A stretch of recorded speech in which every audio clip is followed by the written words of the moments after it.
오늘 우리에게 주시는 하나님의 말씀입니다. 구약의 말씀 민수기 14장 26절에서 35절까지의 말씀입니다. 여호와께서 모세와 아론에게 말씀하여 이르시되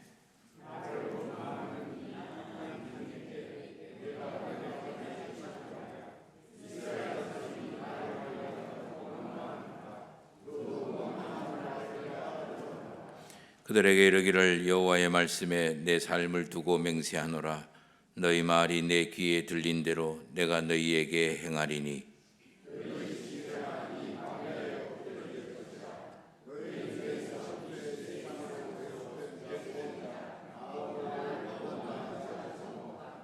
여분네 아들 갈렙과 눈의 아들 여호수아 외에는 내가 맹세하여 너희에게 살게 하리라 한 땅에 결단코 들어가지 못하리라.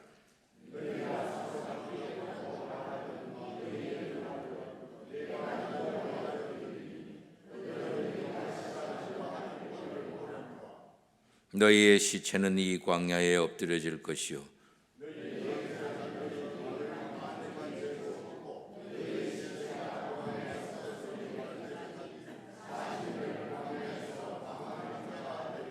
너희는 그 땅을 정탐한 날수인 40일의 하루를 1년으로 쳐서 그 40년간 너희의 죄악을 담당할지니 너희는 그제서야 내가 싫어하면 어떻게 되는지를 알리라 하셨다 하라.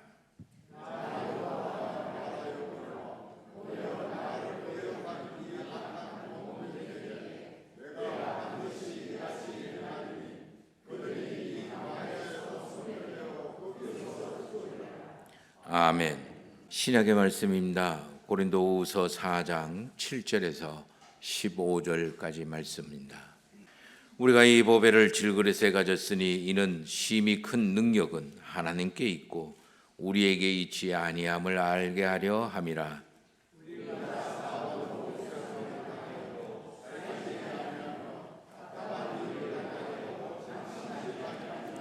박해를 받아도 버림받지 아니하며 거꾸로 뜨림을 당하여도 망하지 아니하고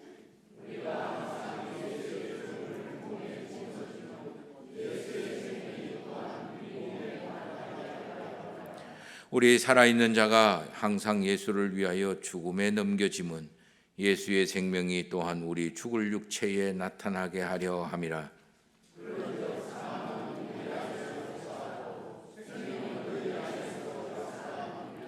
기록된 바 내가 믿었으므로 말하였다 한 것 같이 우리가 같은 믿음의 마음을 가졌으니 우리도 믿었으므로 또한 말하노라.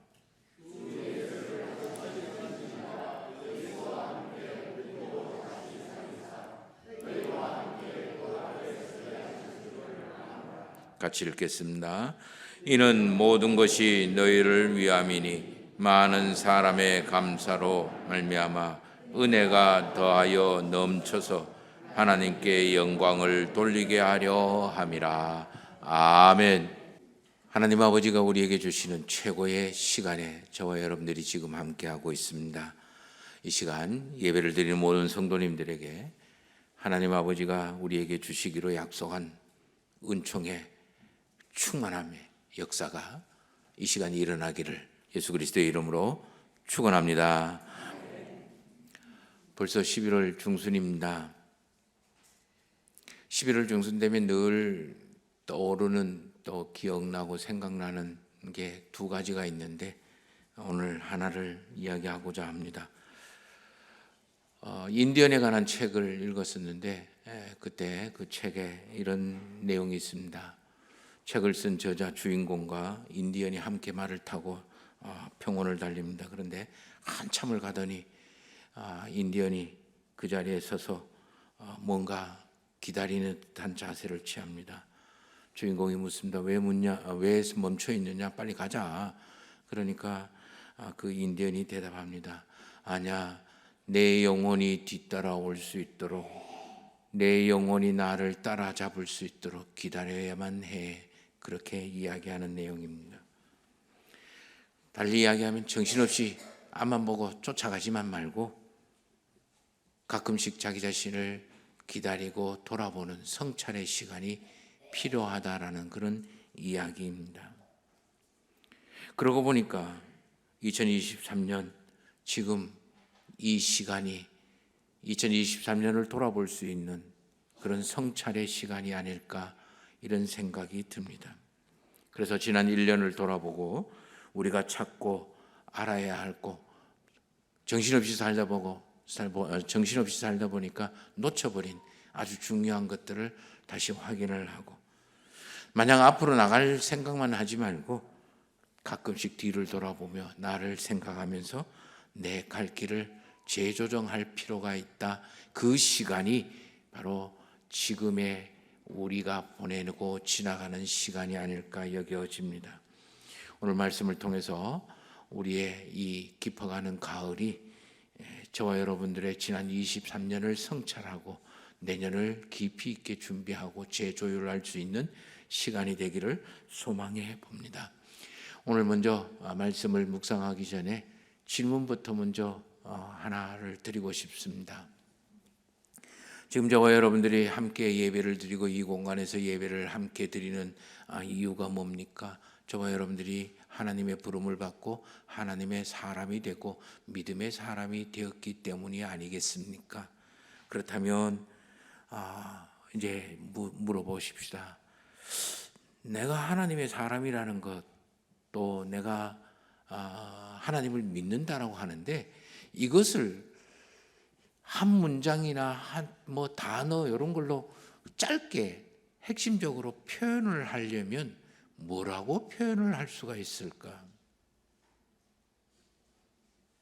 저와 여러분들이 하나님의 사람이고 하나님을 믿는다라고 하는데 이거를 한 단어 또는 한 문장 또는 한 그 짧은 걸로 축약을 해서 핵심적으로 딱 표현을 하면 뭐라고 표현을 하겠느냐? 그 질문이에요. 여러분은 뭐라고 표현을 하고 싶습니까? 저는 은혜와 감사 이 두 가지 단어로 표현을 하고 정리하고 싶은 거예요. 은혜라는 말은 다른 말로 이야기하면 선물이라는 거예요. 내 상황, 조건, 여건, 자격 뭐 이런 거하고는 상관이 없어요. 그냥 나에게 주어지는 복이 은혜인 거예요. 그래서 선물과 같은 거죠. 그래서 은혜는 입는 거예요. 누군가가 내가 원하거나 내가 생각하거나 내가 꿈꾸고 있거나 내가 뭐 이렇게 하지도 않았는데 내가 뭐 받을 노력이나 대가 뭐 어떤 것도 하지 않았는데 내가 필요한 것들을 선뜻 이렇게 제공해 주고 그리고 나에게 주는 것, 이게 은혜, 선물인 거죠. 예상하지 못했던 거죠. 막연하게 생각은 하고 있었지만 있었으면 좋겠다라고 꿈은 꾸고 있지만 그러나 그게 이루어질 수 있는 그런 여건과 조건은 안 됐어요. 그럼에도 불구하고 일어나는 거예요. 만약에 내가 노력하고 애쓰고 고생했기에 내 손에 주어지는 거라면 그거는 대가죠. 은혜가 아니라 대가가 되는 거예요. 은혜는 나하고 상관없이 주어지는 거죠. 믿음의 핵심은 바로 이 은혜, 하나님이 나에게 주시는 은혜에 있어요. 내가 선하거나 내가 악하거나 내가 의롭거나 내가 죄인이거나 그거하고는 상관이 없는 거예요. 그냥 하나님이 저와 여러분들에게 주시는 선물과 같은 거예요. 이 하나님의 은혜의 선물, 아무리 봐도 나는 없는 것 같은데, 아무리 봐도 내가 뭐 그 선물을 받은 것이 없는 것 같은데 라고 생각하실는지 모르겠지만 저와 여러분들이 하나님으로부터 받는 최고의 선물, 궁극의 선물은 생명이에요. 그게 짧은 육신의 생명이든 영원한 우리 영원한 영생이든 하나님이 우리에게 주시는 것은 생명이에요. 그리고 그 생명을 유지하고 생명을 생명답게 만들기 위해서 하나님은 때로는 우리에게 건강을 주시기도 하고 때로는 먹을 것을 주시기도 하고 때로는 내 옆에 있는 사람을 주시기도 하고 때로는 여건과 환경을 주시기도 하고 나에게 준 재능을 주시기도 하고 재주를 주시기도 하고 또는 돈을 주시기도 하는 거예요. 그런 의미에서 보면 지금 예배를 함께 드리는 저와 여러분들 모두는 어느 누구도. 그게 본인 생각하기에 나는 많다 적다 또는 뭐 좋다 나쁘다 또는 원한다 원하지 않는다 내가 있다 없다 이런 거하고는 상관없이 이제까지 살아왔고 지금 살아있다라는 것 그 하나만으로도 저와 여러분들은 하나님의 은혜를 입고 살아가고 있다라는 것의 확실한 증거예요. 저와 여러분들이 하나님이 주시는 저와 여러분들에게 주시는 최고의 은총이 뭐라고요? 은혜가 뭐라고요? 생명. 살아있다라는 그 자체가 이미 저와 여러분들은 하나님의 은혜를 입고 있다라는 거예요. 이걸 믿는 게 믿음의 핵심이에요. 두 번째로 은혜의 뒷면은 은혜의 얼굴, 믿음의 얼굴이라고 하면 우리는 은혜라고 이야기한다면 믿음의 뒷면 그건 바로 감사예요. 믿음의 꽃이라고 할 수도 있고 또 다른 믿음의 핵심이라고 할 수 있어요. 조금 전에 믿음이라는 것은 하나님이 나에게 은혜를 베풀어 주셨다. 그래서 내가 지금 살고 있다. 이거를 믿고 고백하는 거라고 이야기했어요. 내가 잘나서도, 내가 대단해서도, 내가 뛰어나서도, 내가 선해서도, 내가 착해서도, 내가 올바른 일을 바르게 살아서, 제대로 살아서 내가 지금 살아있는 게 아니다라는 걸 아는 거예요.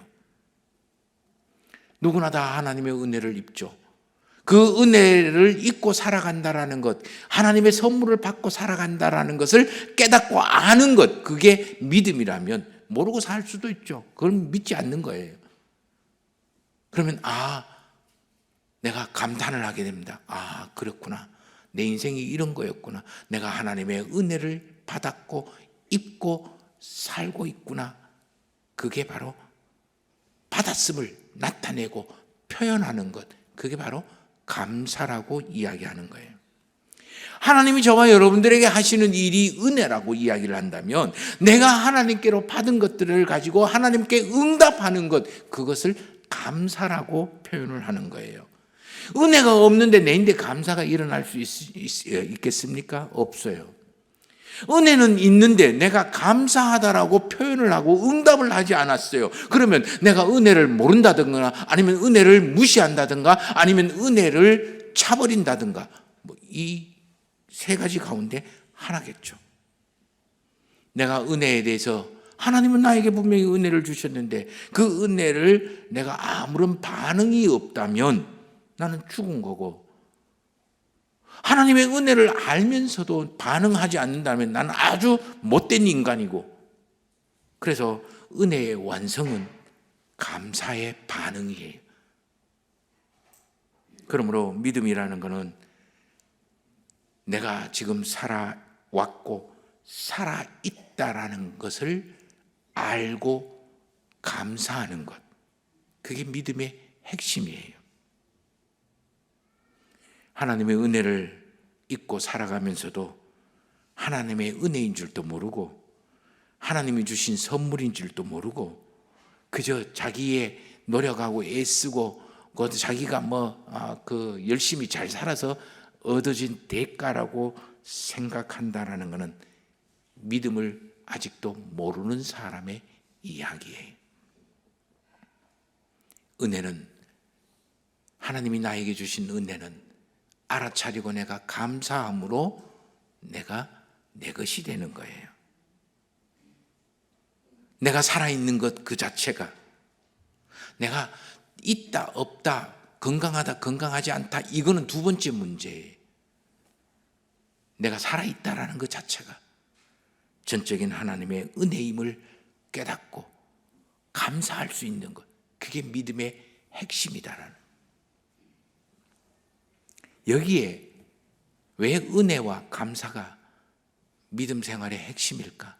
여기에 하나님이 놀라운 법칙 하나를 숨겨놓으셨어요. 나는 감사함으로 점점 더 큰 은혜로 나아가게 되는, 감사함이, 내가 감사한다라는 게 더 큰 은혜의 문을 여는 출발점이 되기 때문이에요. 하나님이 저와 여러분들에게 은혜를 베푸는 법칙이 있어요. 처음부터 왕창 대단한 은혜를 주시느냐? 그러지는 않은 거예요. 내가 작고 보잘것없고 그냥 놓쳐버리기 쉬운 그런 은혜를 베풀어 주셨는데, 내가 그걸 알아차리고 감사하면 더 큰 은혜의 문을 열게 되는 거예요. 그리고 점점 그 은혜가 점점 많아지고 커지고 대단해지는 거예요. 그러니 내 삶은 날마다 하나님의 선물로 가득 채워지는 거예요. 하나님의 선물로 가득 채워지니까 날마다 내 삶은 감격스러운 거예요. 감탄스러운 거예요. 날마다 환호의 생활이 되는 거예요. 이게 하나님이 세운 선한 순환의 법칙이에요. 그래서 점점 잘 돼가요. 날마다 선물을 받고 살아가니 내 삶이 즐겁고 기쁘고 감사하고, 내가 노력하고 애써서 받은 것이니 공짜로 받았어요. 공짜로 받았으니 후해지는 거예요. 다른 사람에게 나눠주고 후해지는 거예요. 작은 것이 점점 커지고 확장되고 풍성하게 되고 분명하게 되어지는 거예요. 이렇게 산 사람이 있어요. 그 사람이 바로 다윗이라는 사람이에요. 다윗은 형편없는 가문에 있지만 참 좋은 가문이었어요. 좋은 가문이었고, 그래서 큰 승리를 거두고 그렇지만 사울 왕에게 쫓겨서 10년 동안 광야에 굶주림, 추위, 그리고 배고픔, 위협, 이런 곳에 시달리면서 살았어요. 그럼에도 불구하고 이 다윗의 기록을 보면요, 한 번도 하나님에 대해서 불평하거나 원망하거나 짜증내거나 그리고 분노하지를 않아요. 자기가 쫓기고 있기 때문에 하나님 앞에 하소연을 하는 거예요. 오죽에 있으면 광야에서 누워서 하늘을 쳐다보면서, 먹을 거는 없어도 하늘을 쳐다보면서 천지를 지으신 하나님, 해와 달을 지으신 하나님, 이 놀라운 하나님, 광대한 우주를 지으신 하나님 감사하고 찬미하고 영광스럽고 존귀합니다. 반대로요, 형편없는 가문에 있었어요. 그래도 왕이 되고, 그리고 온갖 권력과 그리고 부귀와 그리고 명예를 다 눌렸어요. 하나님이 주신, 그럼에도 불구하고 한 번도 거기에 대해서 감사하거나 하나님에 대해서 고맙습니다, 감사하거나 그렇게 표현을 하지 않는 사람이 있어요. 감사하지 못하니, 감사를 하지 않으니 내가 하나님이 자기에게 주신 은혜가 있는지 없는지도 몰라요. 하나님이 나에게 주신 은혜가 없으면 그 인생은 내가 사는 거죠. 내가 애써서 얻은 대가고, 내가 노력해서 얻은 대가고, 그리고 내가 정말 힘들게 얻었던 내 소유물이 되는 거예요. 그거 얻으려고 고달프고 괴로움, 그리고 그거 벗어나려고 더 몸부림을 치고, 이것이 하나님이 세운 악한 순환의 법칙이에요. 그래서 이 생활은 늘 제자리 곤뱅이에요. 그런데 사람이 늘 발전만 하느냐? 그게 아니에요. 힘들고 지치게 되고, 그러니 점점 쇠퇴하기 시작해요. 줄어들기 시작해요. 이렇게 산 사람이 바로 사울 왕이에요. 나는 형편없습니다. 별볼 없는 제일 작은 베냐민 지파입니다. 내가 뭘 한다고요? 그렇게 이야기했고 겸손했던 이 사울이 사무엘로부터, 하나님으로부터 왕으로 임명을 받고 난 데부터, 그때부터는 자기가 뭔가를 다 하는 거예요. 한 번도 이 사울 왕의 입에서 하나님 감사합니다 이야기가 한 번도 안 나와요. 이 사람의 평생의 삶은 저놈의 블레셋 때문에, 저놈의 다윈 저놈아 때문에 내 인생 안 돼. 지는 왕이면서도 늘 불평하고 불만하고 그리고 화로 가득 차 있는 그 사람이 사울 왕이었어요. 이 두 모습을 많은 단어로, 많은 이야기로 할 이야기가 거리가 안 돼요. 그래서 사무엘하 3장 1절에서는 딱 두 줄로 이야기합니다. 다윗의 집은 점점 흥해지고 사울 왕의 집은 점점 쇠하여지더라. 그게 뭘까요? 바로 감사는 새로운 은혜의 문을 여는 거예요. 저와 여러분들의 삶을 더욱더 하나님의 복으로 충만하게 만드는, 내 삶을 복된 인생으로 만드는 그런 문이 된다라는 거예요. 그러기 위해서 지난 1년, 이 시간, 지난 1년을 돌아보는 성찰의 시간이 있어야 되는 거예요. 제일 먼저 찾아야 돼요. 뇌과학자들이 이야기하는데, 사람은 이제까지 살아오면서 자기가 배우고 경험하고 알던 그 뇌에 생각의 길이 만들어진대요. 근데 사람들은 대부분 자기가 부족하고 모자라고 없는 것에 더 집중을 하게 되기 때문에 어릴 때부터 좀 힘들고 어렵고, 그리고 특별한 사건들을 경험하거나, 아니면 저와 여러분들이 일반적으로 사는데 부족하고 모자라고 없는 거 늘 그것만 생각하면서 살아갔던 사람에게는 이 생각의, 뇌의 생각의 길이 이렇게 나 있는 거예요.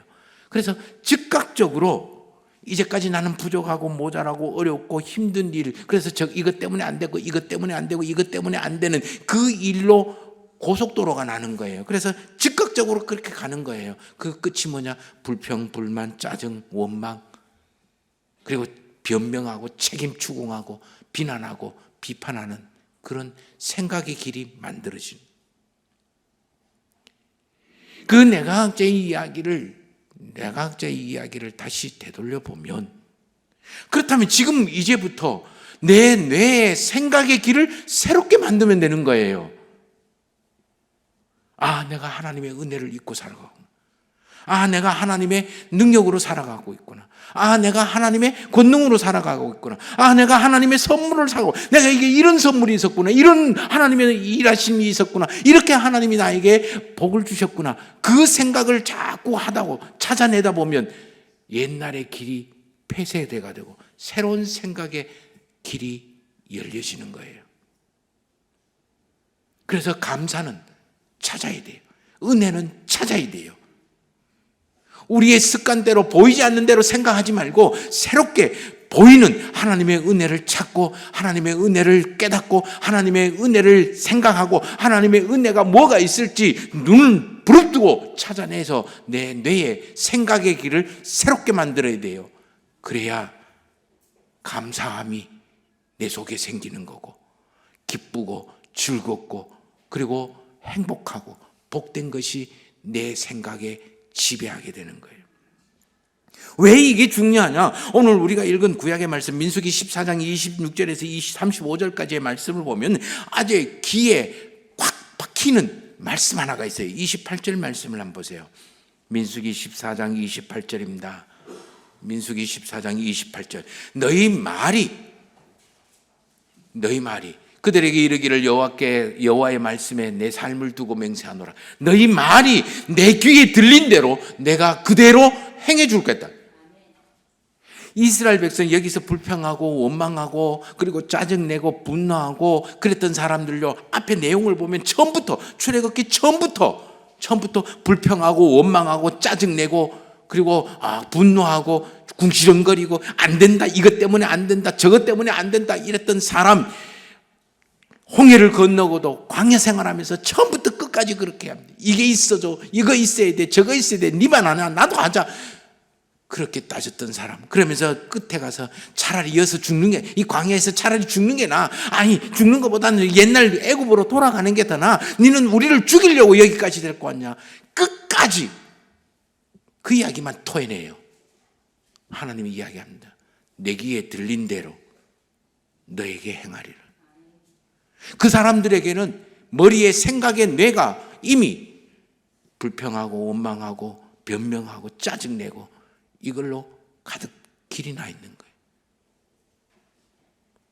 반대로 오늘 고린도후서 4장 13절 말씀처럼, 고린도후서 4장 13절 말씀을 보세요. 기록된 바 내가 믿었으므로 말한다 한 것 같이 우리가 같은 믿음의 마음을 가졌으니 우리로 믿었음으로 말한다. 믿음대로 말을 한다라는 거예요.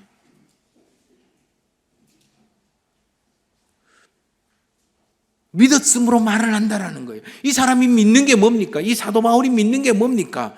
바로 7절 말씀. 우리는 지극같이 연약한 거야. 그러나 내 삶의 능력은 하나님께 있다라는 거. 이스라엘 백성들은 맨날 광야에서만 생활을 하고 모자라는 생활만 해서 이렇게 힘들고 어렵고 짜증내고 불평하고 원망하고 책임 추궁하고 지적질하고 비난하고 비판합니까? 그러면 사울은 좋고 편안하고 넉넉해서 이렇게 나는 하나님의 능력으로 살아갑니다 이렇게 이야기합니까? 아니에요. 우리 8절부터 11절까지의 말씀을 보면요, 사울도 사방으로 우겨싸임을 당하고 답답한 일을 당하고 박해를 당하고 그리고 거꾸러뜨림을 당하고 있는 그런 현실 속에서 나는 믿음대로 말을 한다. 그 믿음대로 말하는 게 뭡니까? 우리가 살아가는 모든 능력은 하나님의 능력이고 하나님이 은혜이기 때문에 나는 감사함으로 은혜를 더하여 넘치게 만든다. 이스라엘 백성들처럼 불평, 불만, 원망하는 것도 습관이고요. 이 사울처럼 사도 바울처럼 믿음으로 말을 하며 그리고 기쁨과 감사의 길을 걸어가는 것도 습관이에요. 내가 어떤 생활 습관을 가지고 있느냐, 선택은 내 몫이에요. 내가 잘못된 습관, 선택 가지고 습관을 선택하면서 하나님 원망하거나 하나님께 불평하지 마세요. 구약의 민수기 14장에 보면 이 불평하고 원망하는 악한 사람들이라고 이야기하는 거예요. 그렇기 때문에 저와 여러분들은 알아차려야 돼요. 늘 깨닫고 알아차리고 있어야 돼요. 사람 당연하게 하나도 없어요. 내가 애썼으니 이건 내 거야. 내가 노력했으니 이건 당연히 내 거야. 내가 열심히 했으니 당연히 인정받고 존중받아야 된다. 내가 살아가는 것도 당연하다고 여깁니다. 아니에요. 성경에서는 당연한 게 하나도 없어요. 그래서 욥은 내가 핏덩이, 적신, 붉은 몸뚱이 핏덩어리로 왔으니 핏덩어리로 가는 게 당연하다. 그게 당연한 거예요. 내가 입고 먹고 사고 살고 그리고 살아있다라는 것, 그게 하나님의 은혜이고 거기에다가 덤으로 먹고 입고 자고 많든 적든 그리고 좋든 나쁘든 그렇게 하는 것은 덤으로 주신 하나님의 은총일 뿐이라는 거예요. 사람이 살아가는데 자기가 마땅히 누려야 하고 마땅히 가져야 하는 권리라고 여겨진다. 이것이 없으면 내가 마치 빼앗긴 것 같고, 이것이 없으면 내가 마치 못 챙긴 멍충이 같은 인생 산 것 같고, 이것이 없으면 내가 한심한 인생으로 살았던 것 같이 그렇게 생각을 하면서 네 때문에 없대요, 내 때문에 안 되고 저 때문에 안 되고 요래서 안 되고 저래서 안 되고, 저와 여러분들이 당연하게 여기는 것이 많으면 많을수록 우리의 마음속에서는 불평하고 모자람과 원망으로 채워지는 거예요. 그러나 모든 것이 은혜로 알아차리면서 사는 사람은요, 아침에 눈 뜬 것, 햇살의 따뜻함과 차가움을 느낄 수 있다는 것, 삼시세끼 먹고 즐거워하고 배부를 수 있다는 것, 두 다리로 걸어 다니면서 두 팔로 일을 할 수 있다는 것, 내가 말을 할 수 있고 숨을 제대로 쉴 수 있고 때로는 화내기도 하고 때로는 웃기도 하면서 살아갈 수 있다는 것, 그리고는 저녁에 잠자리에 누우면 5분 안에 잠들 수 있다는 것, 이게 은혜인 줄 아는 사람은 맨날 매 순간순간 하나님의 선물로 살아가는 거죠. 얼마나 감탄하면서 살아갈까요? 기쁨을 누리면서 살아갈까요? 이런 사람은 늘 감사와 기쁨과 감격과 감탄으로 가득 채워져 있는 사람이에요. 여러분, 제가 지금 이야기했는 거 이거요. 이거 꿈꾸며 수천만 원, 수억 들어서 이거 꿈꾸며 만들려고 하려고 하는 사람 얼마나 많은지 아십니까? 숨 못 쉬어서 산소호흡기 끼고 살아가는 사람, 그 사람이 여러분이 숨 쉬는 게 얼마나 부럽고 복되겠습니까? 두 다리로 걸어 다니지 못하는 사람, 힘든 사람, 그래서 그거 한번 걸어 다니는 게 소원이고 일어서 보는 거 소원인 사람, 그 사람이 얼마나 많겠습니까? 당연한 게 하나도 없어요.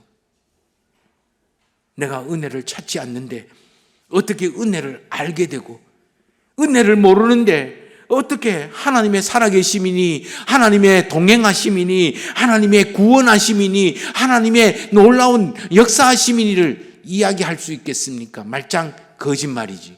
은혜도 모르면서. 저와 여러분들이 정말 알아야 되는 거, 바로 이 은혜로 살아가고 있다라는 거. 단지 내가 생각할 때, 저 사람하고 비교했을 때 많다, 적다, 좋다, 나쁘다, 이거 매달려 있기에 우리는 하나님의 은혜를 모르고 살아가는 것. 그런데 이 은혜는 반드시 고백되고 표현되어야 됩니다. 어떤 사람은 그렇게 이야기합니다. 감사하지 않는 사람, 은혜를 받았는데도 불구하고 반응하지 않는, 감사함을 반응하지 않는 사람은 누구에게 주려고 선물 잔뜩 이쁘게 포장해 놓고 선물 주지도 않는 것과 같다라고 표현을 했어요. 하나님은요, 마음으로 고백하는 거 별로 안 좋아해요. 하나님, 내가 마음으로 알고 있어요, 고백하고 있어요, 그거 하나님 별로 안 좋아해요. 그래서 하나님은 항상 이스라엘 백성들에게 너희들이 내 앞에 나올 때 빈손으로 나오지 마, 그렇게 이야기하십니다. 그런데요, 이거보다 더 싫어하는 것이 하나 있어요. 바로 마음 없이 고백만 하는 사람, 마음 없는 고백을 하는 사람은 하나님은 경멸을 하십니다. 왜? 누구나 할 수 있기 때문에, 형식적이기 때문에. 누군가가 여러분이 진심으로 선물을 보냈습니다. 그런데 가타부타 반응이 없어요. 그러면 여러분의 마음은 어떻게 되냐? 내가 괜히 보냈냐? 내가 잘못 보냈냐? 내가 오지랖 떨었나? 이런 생각을, 보내준 사람도 마음이 다쳐요. 저와 여러분들이 하나님으로부터 은혜를 입었음에도 불구하고 저와 여러분들이 마음과 그리고 정성과 그리고 뜻과 모든 것을 다해서 감사함을 표현하지 않는다면 저와 여러분들은 하나님을 기쁘시게 하는 일을 하지 않는 거예요. 지난 1년 돌아보니까 그저 그렇고 그런 1년이었습니까? 과연 그럴까요? 겨우 헛걱거리면서 버텨온 지난 1년이었습니까? 과연 그럴까요? 내 지금의 생활이 하나님의 은혜는 개뿔, 늘 모자라고 답답하고 그래서 화가 가득 채워져 있고 아쉬운 생각으로 가득 채워져 있습니까? 그럴까요? 하나님의 은혜가 뭐냐? 다른 사람에게는 하나님의 은혜가 있는지 모르겠지만 나에게는 하나님의 은혜가 없다라고 여겨지십니까? 그렇다면 이 성찰의 시간에 이 한 주간 저와 여러분들에게 하나님이 도대체 무슨 일을 하셨는지 찾고 알아차리고 고백할 수 있게 되기를 바랍니다. 기억하십시오.